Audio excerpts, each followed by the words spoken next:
Boa tarde a todos.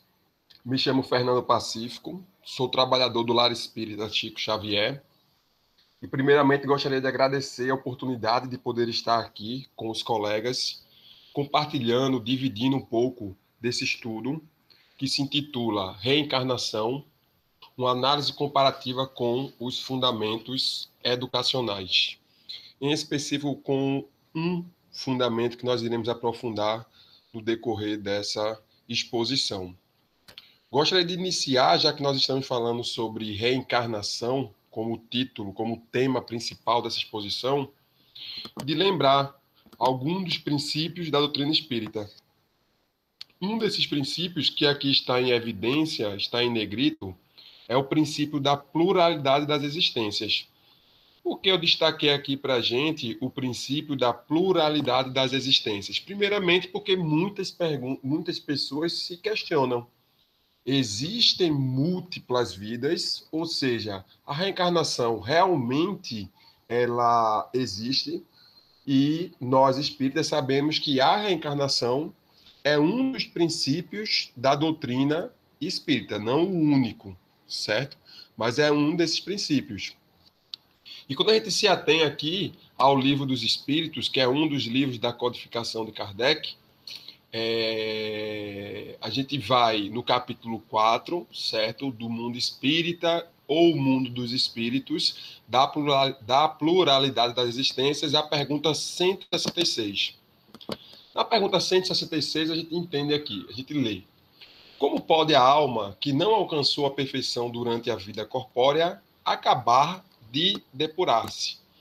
E a resposta que a gente encontra é sofrendo a prova de uma nova existência. Então, primeiramente, memorizem essa palavrinha aqui, prova. A gente vai ouvir falar no decorrer da exposição, a gente vai ouvir falar sobre prova, vamos ouvir falar sobre expiação. Mas uma coisa nós sabemos, nós fomos criados simples e ignorantes, porém perfectíveis. A gente subentende que, ao longo das existências, nós iremos alcançar, sim, uma perfeição. Vai se despojando das imperfeições que nós fomos adquiridos com base nas escolhas ao longo das vidas, bem como a gente vai adquirindo e potencializando, certo? As nossas virtudes até que nós consigamos alcançar a tão sonhada perfeição. Então, olha o que é que se coloca aqui. Como pode a alma que não alcançou a perfeição durante a vida corpórea, porque a perfeição ela é literalmente impossível de ser alcançado em uma única existência. Em uma única existência, a gente não tem a capacidade de adquirir todas as virtudes necessárias, muito menos de se despojar de todas as nossas imperfeições, certo? Então, se a gente não consegue alcançar essa perfeição durante a vida corpórea, na verdade, em uma única existência, como é que a gente vai conseguir acabar de depurar-se? Em novas existências, ou seja, com a reencarnação. A continuação dessa pergunta a gente encontra aqui, ó, letra A. Como realiza essa nova existência? Será pela transformação como espírito? Ou seja, a gente desencarnou, a alma que habitava o corpo automaticamente alcançou o mundo dos espíritos, o mundo dos espíritos, e isso seria a nova existência. E aí ele coloca como resposta: depurando-se, a alma indubitavelmente experimenta uma transformação. Mas isso só será necessária, mas para isso necessária lhe é a prova da vida corporal. Então, é necessário, certo? É uma necessidade para o nosso desenvolvimento que nós passemos pela vida corporal para que possamos nos depurar, certo? Para que possamos adquirir determinadas virtudes, para que a gente possa adquirir conhecimentos intelectuais, conhecimentos morais e assim sucessivamente.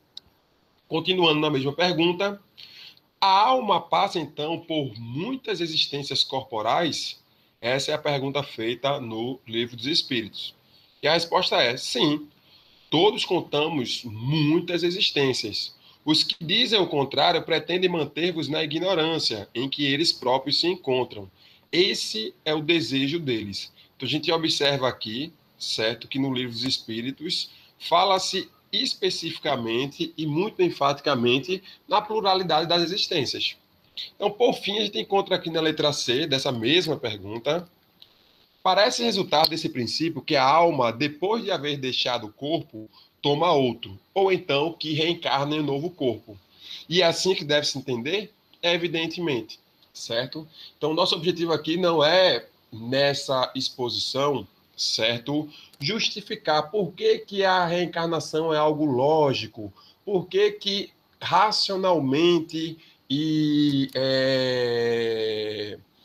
logicamente a reencarnação ela nos traz subsídios que explicam muitas indagações que outras religiões, por exemplo, outras correntes filosóficas não permitem que a gente consiga ter esse tipo de esclarecimento. O objetivo da exposição não é essa. Então, quando a gente está falando de reencarnação, então, primeiramente, esse primeiro ponto que eu trouxe é a reencarnação, ela é um princípio da doutrina espírita, certo?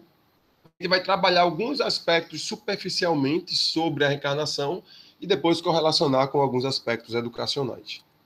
Então, uma pergunta que também é frequentemente feita: quantas vezes vou reencarnar? Certo?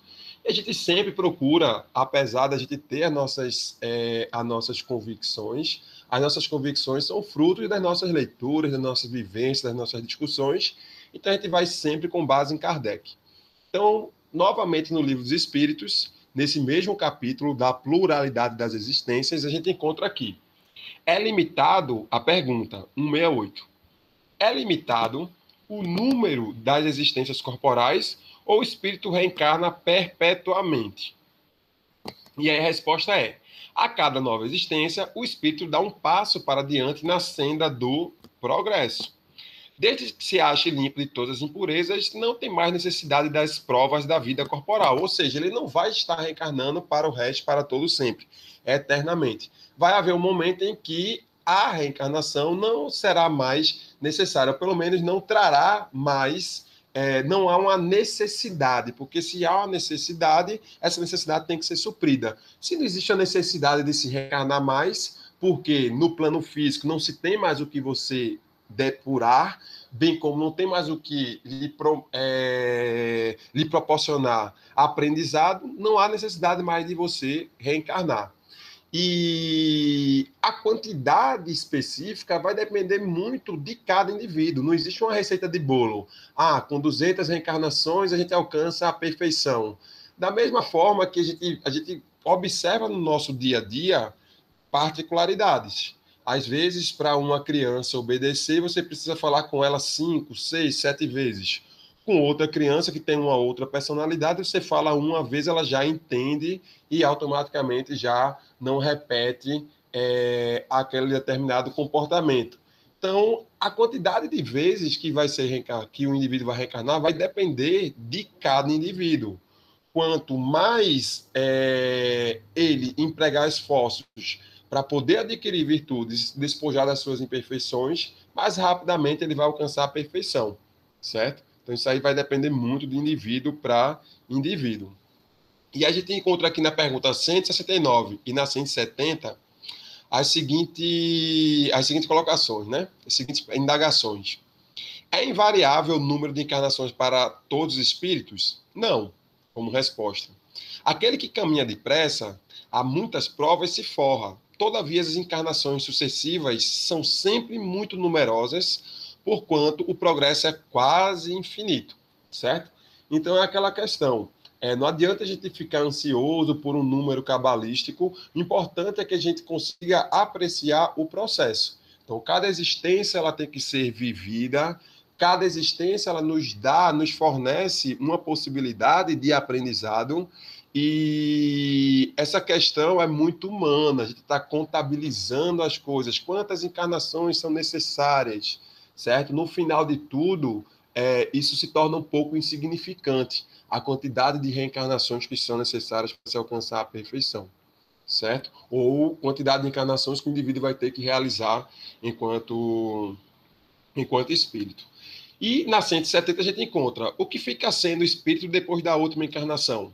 Espírito bem-aventurado, um espírito puro, ok?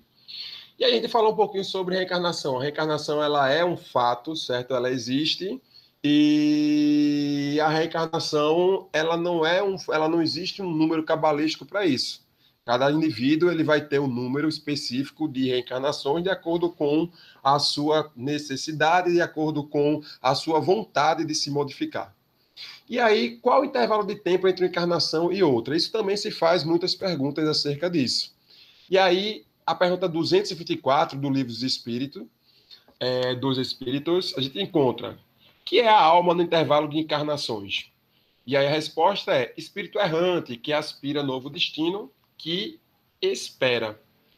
Quanto podem durar esses intervalos? Isso é bem interessante, de algumas horas até alguns milhares de séculos. Propriamente falando, não há extremo limite estabelecido para o estado de erraticidade, que pode prolongar-se muitíssimo, mas que nunca é perpétuo.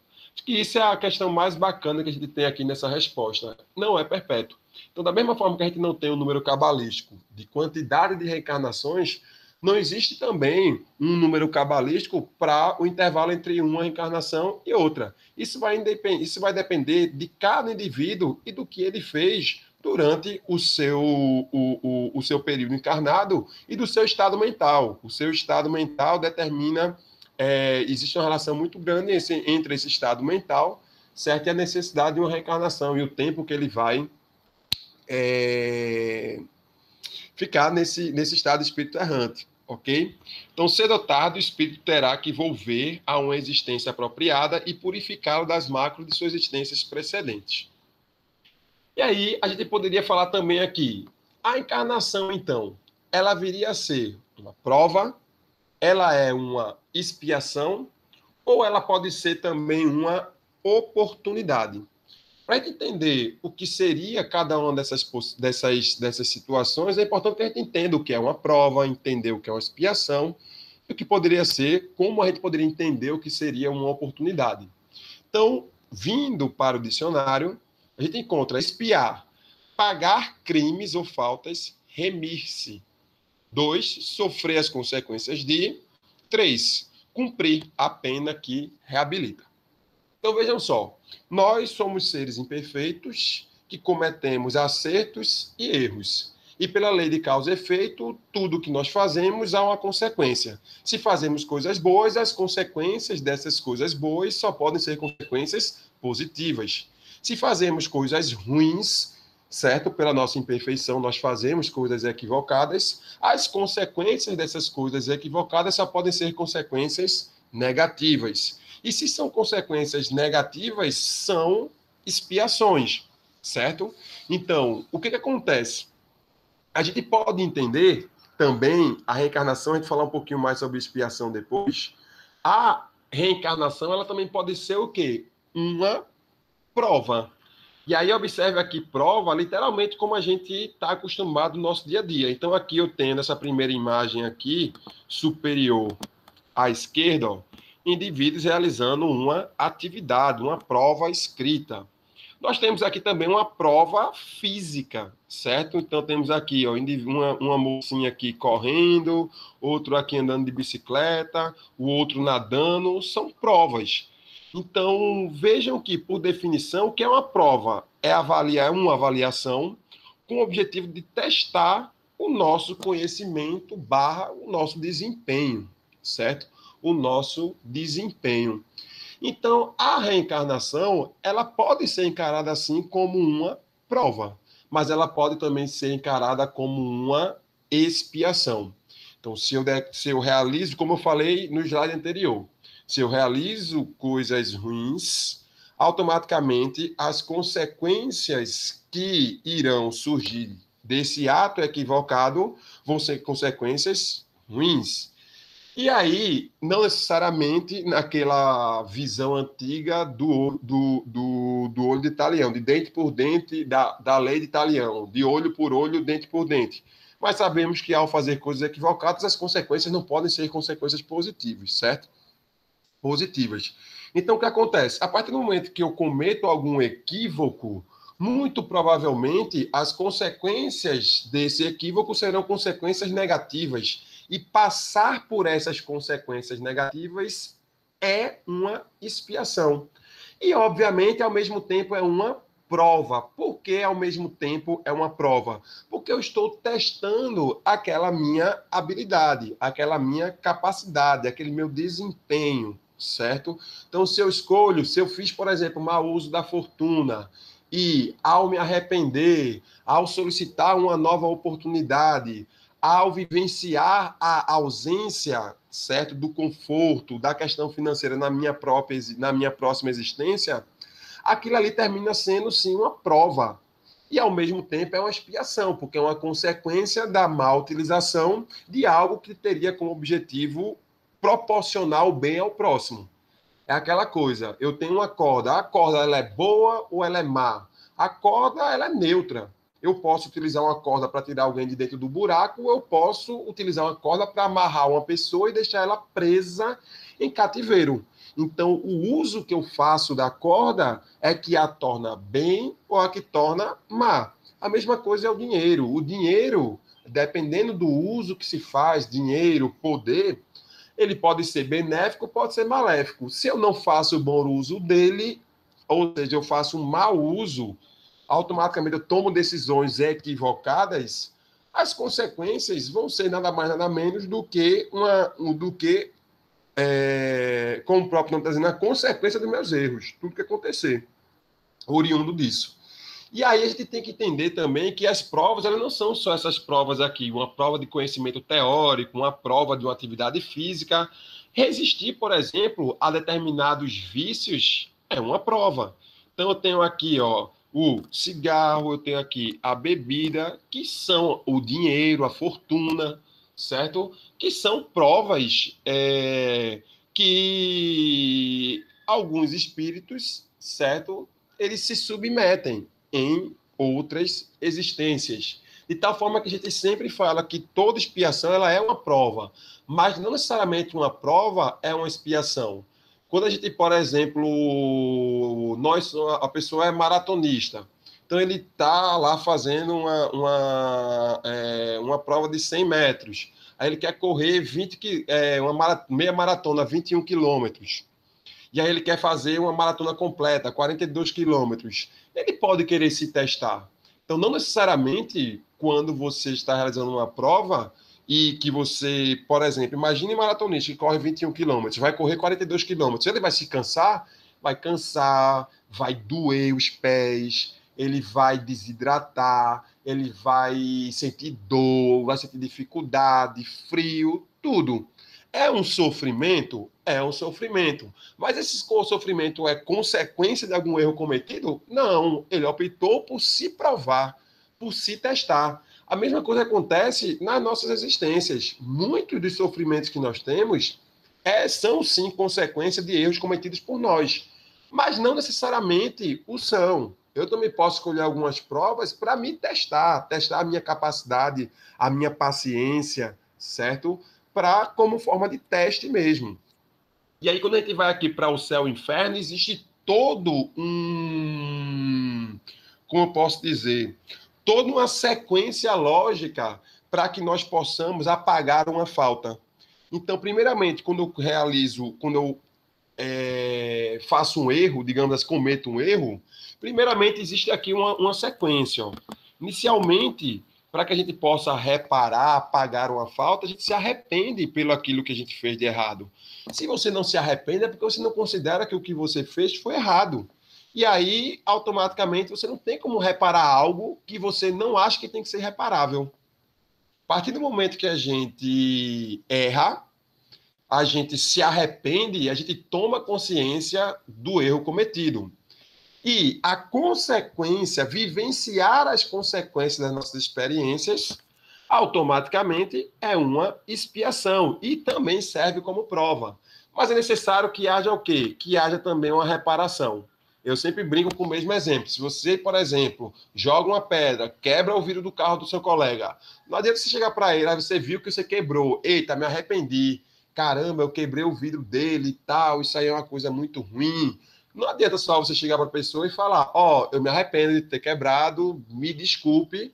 Aí a pessoa, por exemplo, lhe trata de forma ríspida Isso já seria expiação, sofrer a consequência daquilo que você fez, certo? Mas é necessário também que haja o quê? Uma reparação. Então, que a gente tenha vontade, digamos assim, a gente, eu vou consertar o teu vidro, não se preocupe e tal, tudo mais, para que a gente possa anular aquela falta, certo? Então, constitui importante as três condições necessárias para apagar os traços de uma falta e suas consequências. O arrependimento suaviza os travos da expiação, abrindo pela esperança o caminho da reabilitação. Só a reparação, contudo, pode anular o efeito, destruindo-lhe então a causa. Então, isso é muito importante, certo? Então, a gente está falando de reencarnação. A reencarnação, ela pode ser entendida como o quê? Como esses três pontos aqui que eu acabei de citar para vocês, certo? Pelo menos citei dois. A reencarnação, ela pode ser uma provação, pode ser uma provação, sim. Uma oportunidade de se testar.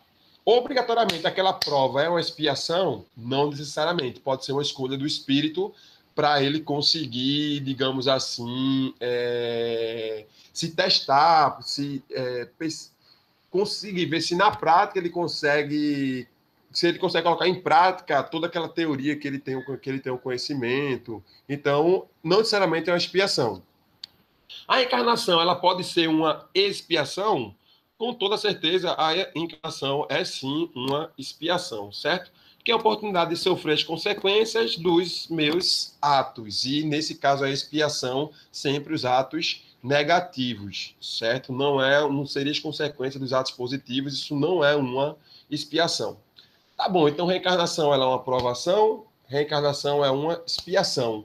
Então, eu só consigo ver sofrimento por esse prisma, eu só consigo ver sofrimento, porque expiação é suportar as consequências de algo que eu fiz equivocado, que vai me gerar sofrimento. Expiação é uma prova, e geralmente nas provas, certo? Ao longo da provação, é algo que, como eu citei para vocês, aquele maratonista vai também estar gerando sofrimento. Obviamente, se ele consegue ser aprovado naquela aprovação, isso aí vai lhe dar uma recompensa, certo? Uma recompensa, eu não estou falando uma recompensa financeira, não. Uma recompensa pessoal. Eu consegui alcançar aquele meu objetivo que eu tinha me proposto e tal, tudo mais. Só que existe uma outra forma também da gente entender a reencarnação. A reencarnação, ela também pode ser entendida como uma oportunidade de adquirir competências, certo? Então, eu costumo dar sempre o mesmo exemplo. Imagine que você está numa escola, no nosso sistema educacional, e você não se dedicou o quanto deveria se dedicar ao longo daquele ano. E aí você reprovou. O que vocês diriam de um sistema educacional que dissesse, uma vez que você reprovou, você não pode mais estudar? Você reprovou o primeiro ano, tente fazer outra coisa da sua vida. Mas estudar você não pode mais. Porque você teve a chance de um ano inteiro de estudar e ser aprovado, você não valorizou. Não estou nem considerando aqui o indivíduo que ele não tenha literalmente uma capacidade cognitiva para isso. Estou falando do indivíduo que realmente relaxou, ele foi relaxado mesmo, certo? Não estudou, brincou e tal, tudo mais.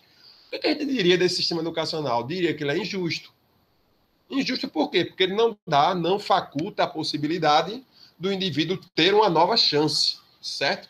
E aí, se o nosso próprio sistema educacional nos faculta essa possibilidade de poder, que na realidade, se a gente reprovar, a gente pode sim estudar novamente, certo? Seja no âmbito privado ou seja no âmbito público, a gente goza dessa possibilidade. Por que Deus ele seria, digamos assim, mais inflexível do que a humanidade, do que o humano, que ele é imperfeito, nós que somos totalmente imperfeitos?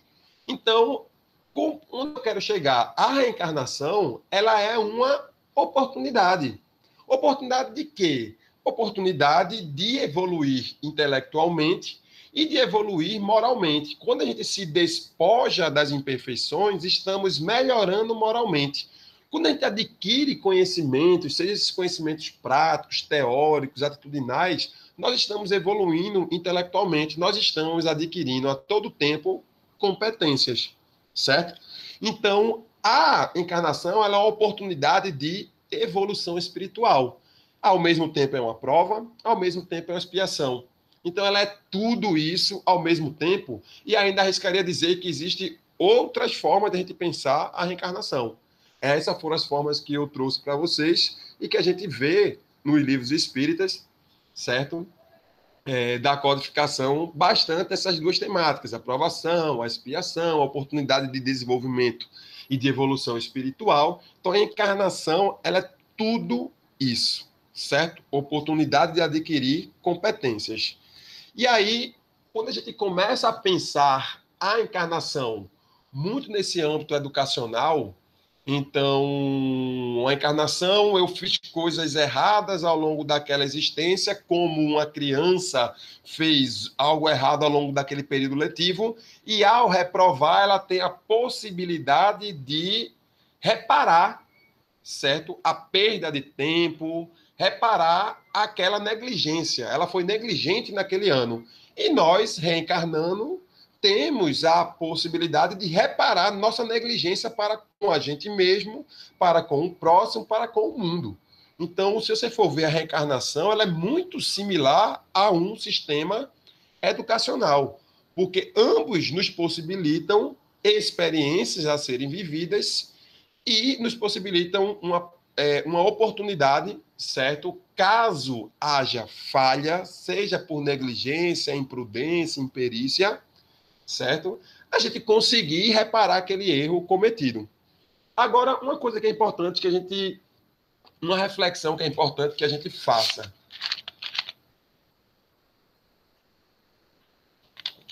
Como saber se alguém adquiriu competências e quais as competências devem ser adquiridas nessa existência? Será que alguém já se perguntou isso? Por que eu digo isso? Porque todo curso ele apresenta, quando eu falo curso, estou me dirigindo especificamente, certo? A curso, por exemplo, de ensino superior. Todo curso de ensino superior, ele apresenta competências a serem adquiridas. Se a gente for observar também, no ensino básico e no ensino médio, também existem competências a serem adquiridas. Então, espera-se que um aluno de terceiro ano desenvolva tais competências. Desenvolver tais competências é ser capaz de realizar algo, certo? Então, isso são as competências. É esperado que o indivíduo de um curso de administração, ao longo dos seus 4 anos, desenvolvam tais competências. A nossa vida, de certa forma, ela também é pautada nisso. Então, nessa encarnação, se a gente tem no plano físico, que quando comparado ao plano espiritual, o nível de organização do plano espiritual é muito maior, certo? Uma vez que nós tentamos fazer do plano físico um reflexo do plano espiritual, com certeza o nível de organização e planejamento no nível espiritual também é maior. Então, imagine que se a gente, no plano físico, que é um plano limitado, nós nos planejamos de tal forma a termos isso bem estabelecido, quais são as competências a serem adquiridas, no plano espiritual, nós também tivemos um planejamento para essa existência e, por conseguinte, devemos ter competências para adquirir, certo? Outra coisa importante também é qual é o perfil do desencarnado que se espera encontrar. Como assim? Se nessa existência eu tenho competências a serem adquiridas, e se nessa existência espera-se, certo, que eu as adquira, quando eu desencarnar, certo, automaticamente eu espero ter adquirido essas competências e, por conseguinte, formar um perfil. Mas que perfil seria esse? Eu vou fazer uma analogia com o sistema educacional, certo? Existe uma coisa chamada perfil do egresso. O que é egresso? É aquele aluno, por exemplo, do ensino superior, que está fazendo um curso, pode ser qualquer curso, um curso de administração, um curso de direito, um curso de engenharia, um curso de enfermagem, um curso de biomedicina, qualquer curso. Quando ele se forma, ele é chamado de egresso. E qual é o perfil desse egresso?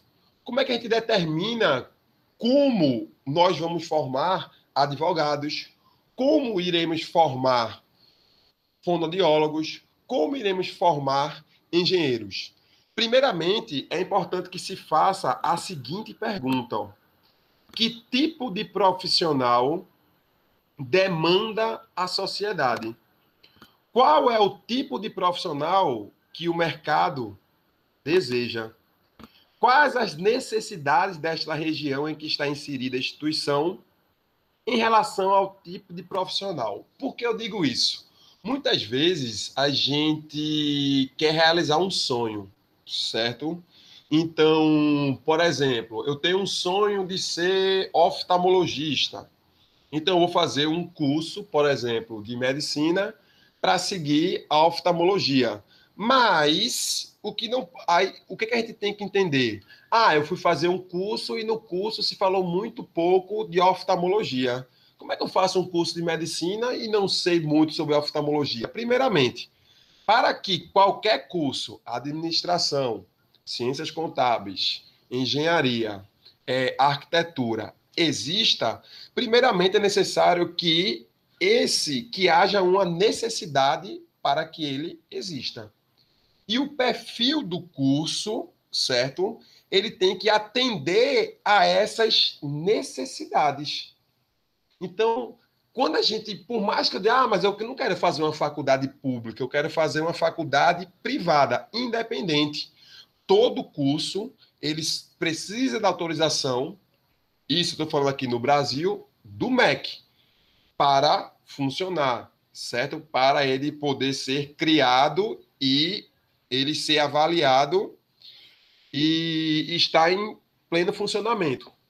Só que o próprio MEC ele vai determinar qual é o perfil de médico, de engenheiro, de biólogo, de nutricionista que ele quer que seja formado. Independente se eu estou dizendo, não, mas eu estou pagando, você pode estar pagando o que for. As faculdades não são feitas para atender os desejos dos seus alunos, mas sim para suprir as necessidades de uma determinada região ou localidade. Se naquela região não for justificável a necessidade de se abrir uma faculdade de odontologia, naquela região não será aberto e os órgãos regulamentadores não permitirão e não lhe darão o ofício para você conseguir abrir, certo? Então, automaticamente, existe uma necessidade, havendo necessidade, se cria um projeto pedagógico e esse projeto pedagógico, amparado na legislação, certo? Lhe faculta um determinado perfil para você sair. E aí, as respostas a essas perguntas devem nortear as diretrizes, os conteúdos curriculares e as unidades. Unidades curriculares são as matérias. Então, a diretriz, os conteúdos curriculares dependerão da necessidade da sociedade, certo? Então, os cursos, eles serão abertos de acordo com a necessidade. E o perfil do profissional que desejamos colocar no mercado para atender a essa demanda. Então, podemos ter diferentes profissionais com diferentes perfis, certo?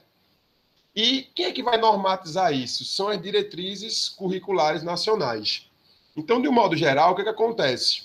O que é uma diretriz? É uma norma, certo? Ela pode ter força de lei ou pode não ter força de lei. Mas é exatamente nessas diretrizes que nós vamos encontrar o quê? Orientações de como a gente constrói o PPC, que é o projeto pedagógico, e os conteúdos. E, por conseguinte, vai moldar o perfil daquele egresso. Então, se, por exemplo, espera-se que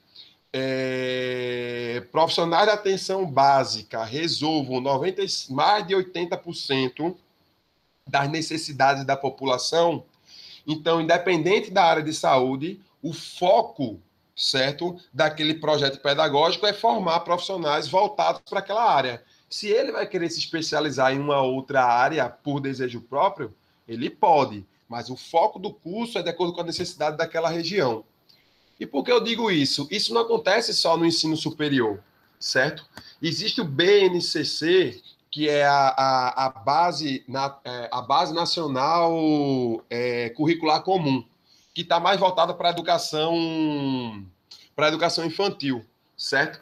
Então, tanto as diretrizes, como que estão mais voltadas ali para o ensino superior. Como, por exemplo, o BNCC, que é para a educação básica, certo? Existe um foco muito grande no que nós chamamos de competências. Fernanda, então, no desenvolvimento das competências. Então, competência foi o que você falou agora há pouco, que a reencarnação ela é expiação, a reencarnação ela é prova, mas também ela é a capacidade de adquirir competências. Exatamente. A reencarnação ela é uma possibilidade de adquirir competências.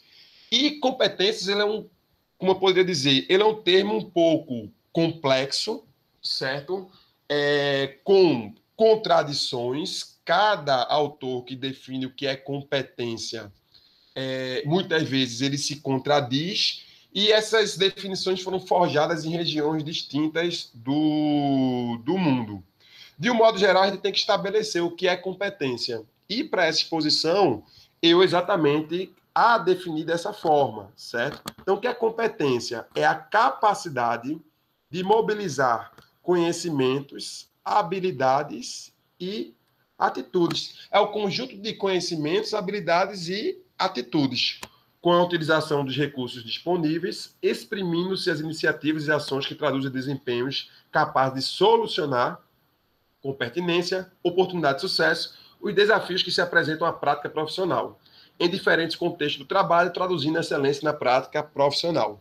Então, de um modo geral, que é o chá que a gente chama, o que são as competências? Conjunto de conhecimentos, habilidades e atitudes. Então, definição. Tá bom, é um conjunto de conhecimentos, habilidades e atitudes. E o que é cada um? Conhecimentos são elementos conceituais ou técnicos que a pessoa detém. É a parte cognitiva, certo? O que seria habilidade? É a capacidade de converter o conhecimento em ação. É mais aquela questão do saber fazer, certo? Procedimental, é botar a mão na massa. Eu posso saber, teoricamente, como se constrói uma estátua, mas quando eu começo a moldar aquela estátua e fazer na prática, isso seria uma habilidade. E aí tem a questão atitudinal, então também chamada de comportamental, né? Então, são estados mentais que influenciam a escolha da ação na qual o indivíduo se engajará. E isso recebe influência da personalidade, dos valores e das crenças, certo?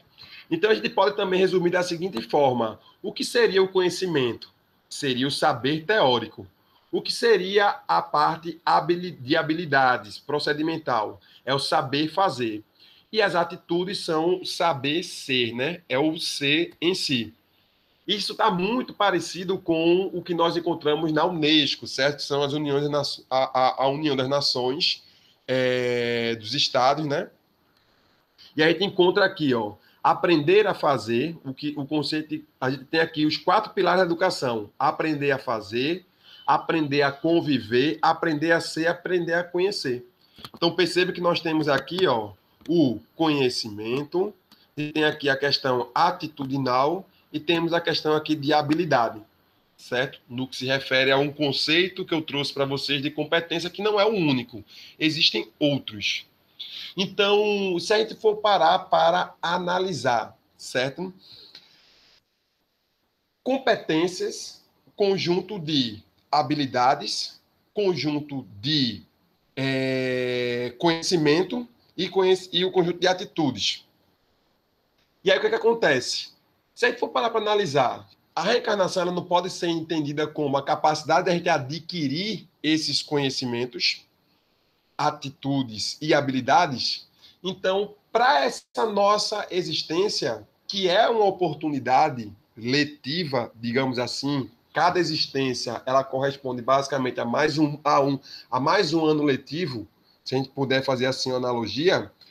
Existem competências que nós temos que adquirir. E não só as competências profissionais, certo? Se a gente for parar para analisar, por exemplo, a gente já se perguntou quais são as competências necessárias para eu ser um pai, ou seja, para eu exercer a paternidade. Quais são as competências necessárias para eu desenvolver, certo, a maternidade?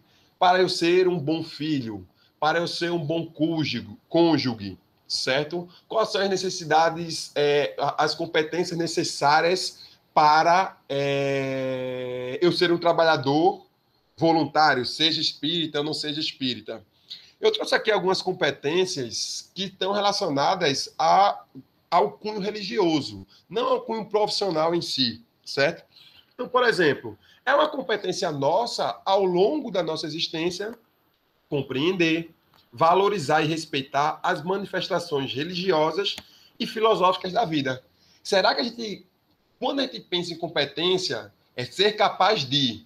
Aí eu pergunto a vocês, nós, nessas existências, somos capazes de compreender, valorizar e respeitar as manifestações religiosas e filosóficas da vida? Isso é uma pergunta pessoal, interna, que cada um responde. Suas experiências e saberes em diferentes tempos, espaços e territórios? Isso é uma competência de cunho religioso que espera-se que a gente adquira ao longo da nossa existência. Então, tem outras competências aqui, ó.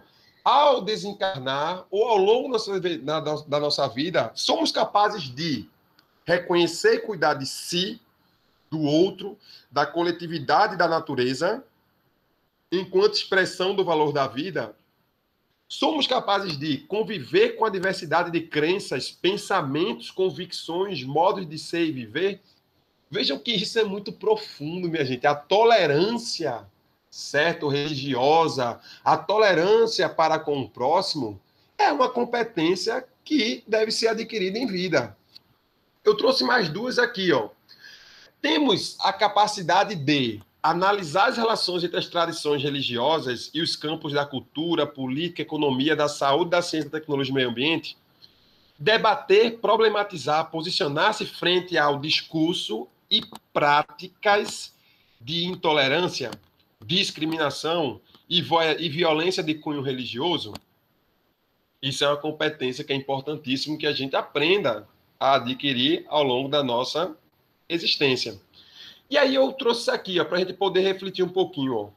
Quais as competências que deveríamos aprender nessa existência? Se a gente for parar para analisar, deve ser curioso, né? Porque existiu todo um planejamento para que nós possamos estar nesse momento encarnado. E aí vê que curiosidade, quais serão as competências que a gente esperava que a gente conseguisse adquirir ao longo dessa existência? Se a gente parar para pensar, é no mínimo curioso, né? O que será que eu planejei para alcançar nessa existência? Ou eu encarnei sem planejamento nenhum. Tipo assim, eu vou viver com as minhas imperfeições já adquiridas, com as minhas virtudes, porque é uma forma também de se pensar, né? Que nada é planejado. Mas será que não existe um planejamento nesse aspecto, já que a reencarnação é uma oportunidade educacional de adquirir conhecimento, habilidades, atitudes? Então, existem habilidades, como eu citei aqui para vocês, ó, a paternidade, competências para você ser um pai, para você exercer a paternidade, maternidade, para você ser um bom esposo, esposa ou cônjuge, amigo, trabalhador voluntário e assim sucessivamente. E outra coisa, qual será o nosso perfil de egresso após desencarnar? Quais são as minhas... O que eu estou nessa existência aprendendo a fazer? Então, isso é o meu perfil. Será que o que eu estou adquirindo nessa existência corresponde ao que eu planejei previamente? Será que eu estou alcançando esses meus objetivos previamente estabelecidos, se eles existem nesse caso? Então, esses pontos eu trouxe aqui para que a gente pudesse refletir. Não existe uma resposta para isso. Então, perceba que dentre os fundamentos educacionais, as competências, elas são um foco principal. Da mesma forma que na encarnação, a gente também deve ter, ou pode ter, certo? Algumas competências como foco de nossa existência. E essas competências, elas estão em vários âmbitos. Elas vão estar presentes em vários âmbitos. E fica aí essa indagação, certo? Sobre qual será esse nosso perfil ao final da nossa existência. Então, na verdade, eu agradeço a atenção a todos. Espero que de alguma forma eu possa ter agitado, ou pelo menos instigado, ou pelo menos ter tornado um pouco interessante essa temática para os colegas e que a gente possa ter essa visão, talvez não diferente, porque muitas pessoas com certeza já fizeram essa analogia acerca da encarnação. Então, boa tarde a todos e agradeço mais uma vez a oportunidade. Muito obrigado.